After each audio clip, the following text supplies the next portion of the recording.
La policía de Colombia capturó el sábado a Juan Carlos Meza Tom, uno de los narcotraficantes más buscados.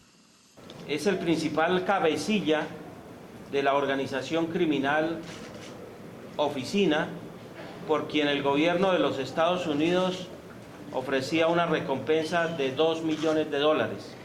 La organización criminal surgió tras la caída del capo Pablo Escobar en 1993. Controlaba el envío de droga de Antioquía a la costa colombiana con destino final a Estados Unidos y Europa, según indicaron las autoridades.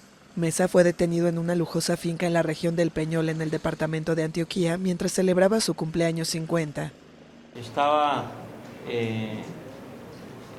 denominado alias Popeye, estaba también otros ciudadanos que fueron extraditados en su momento y que ya habían regresado a Colombia.